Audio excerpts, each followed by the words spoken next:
What a crazy week it has been in the cryptocurrency industry. Hey everyone, Simon Says Money here. Welcome back to another video. It's been almost 5 months since I last posted.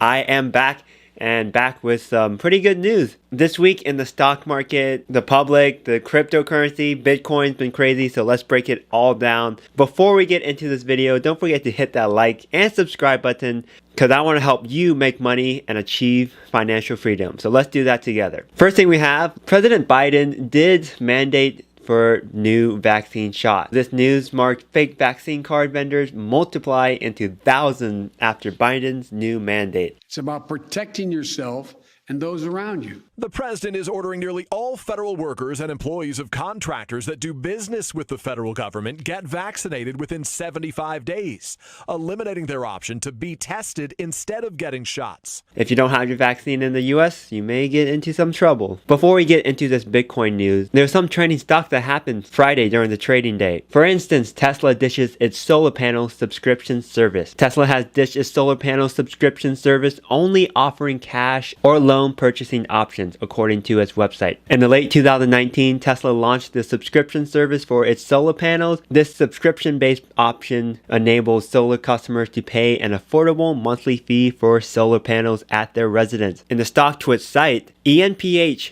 Enphase Energy, was actually trending today. ENPH is trading around $158.22, and I believe this is a really good buy. It was down 13% today, but by the dip, ENPH, good stock. As we move more into the energy, the electricity, that will be trending. ENPH is the stock to go. Also, Affirm Holdings, I saw on the news, it was up 34%. It was up as high as I think 36%. They had their earnings beat and had a really good quarter. Affirm, would I buy at this price? No, it's too high. If you want to get in, just wait for a dip and just get in. Okay, now on to the Bitcoin news. As many of you know already, earlier this week, El Salvador has adopted Bitcoin as its major currency. In this article from BitcoinMagazine.com, a little biased, El Salvador's historical adoption could send Bitcoin past $100,000 and is currently trading at $45,000 Friday night at the time of this recording. One of the most important events in the history of Bitcoin has taken place with a nation making Bitcoin legal tender. On Monday, Bitcoin started off what many hoped would be a bullish week by breaching $51,000 for the first time since May of 2021.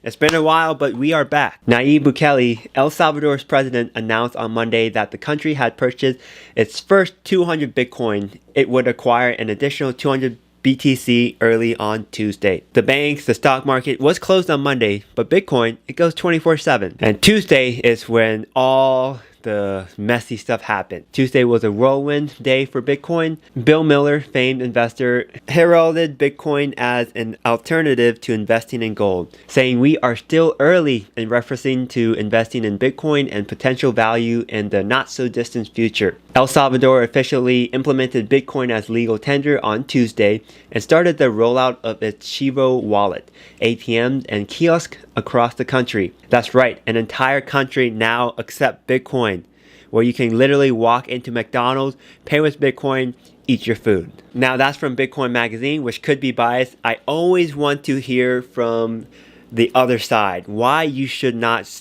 buy Bitcoin. There's articles and news saying why we should buy Bitcoin, but I do want to read about why we should not buy Bitcoin because I do want to take two perspectives into my point of view. In this article, Crypto Crash, here's why billionaire John Paulson's worthless call might be right. It feels as though cryptocurrency has been deemed a worthless fad since Bitcoin first emerged from the guts of an anonymous engineer's computer rig back in 2009. The volatility seen in crypto markets over the last few days, Bitcoin dropped by 17% at one point on Tuesday, the same day El Salvador began accepting it as legal tender. Doesn't provide much of a defense against Paulson's criticism. Why is Paulson being so bearish on crypto? One reason is at least a notable financial scam. As the co-founder of the Carlyle Group, he was one of the hedge fund heavyweights who saw the corruption at the heart of the subprime mortgage industry and subsequently shorted the US housing market before it tanked in 2007, earning himself a reported $4 billion.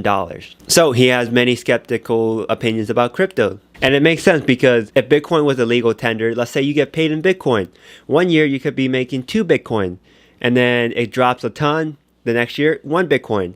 The following year, maybe 4 Bitcoins. In my opinion, it still has some work to do to keep stable. We know that the US dollars, there's inflation with Bitcoin. It goes up 17%, goes down 30%. If you do get paid in Bitcoin, your salary could change dramatically. On the other side, BlackRock CIO says Bitcoin could go up significantly. Bitcoin has gained a reputation as a hedge against higher consumer prices, given its scarcity coupled with its nature as a non-sovereign currency. BlackRock CIO of Global Fixed Income, Rick Ryder, sees it differently. He's not convinced that Bitcoin serves as a great hedge against inflation, pointing to the cryptocurrency's correlation to stocks and risk assets. The bulls have been in control in both markets, with the S&P 500 up 21% so far this year compared to Bitcoin's 50+% gains. And if you're still not interested in investing in Bitcoin, Ethereum, all these altcoins, and you want a safer option, there is safer options out there. You don't even need a ledger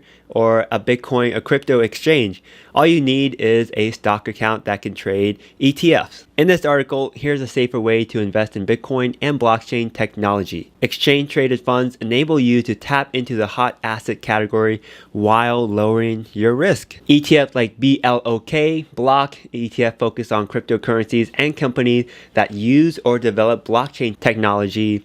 There's BLCN, and there's a couple out there that you can easily Google if you feel like you don't want to just buy Bitcoin itself. Or if you want to get into Bitcoin right now in the stock and you have a stock account that can buy ETF and get in on Monday, then do this option and then buy Bitcoin once your account has been proven. When you do use my referral code for Coinbase down below in the description, you get $10 worth of Bitcoin once you sign up and trade $100 of cryptocurrency. So get on that ASAP. Currently, Bitcoin is priced at $45,176.25. After Tuesday's major announcement, it fell so significantly. It was almost at $53,000 on Monday, and now it's at $45K. So with this being said, I believe now is a good time to get into Bitcoin, since whenever it drops, it dips, you buy the dip. If you believe Bitcoin will be the future, buy it right now, get some, and just hold on for dear life and forget about it.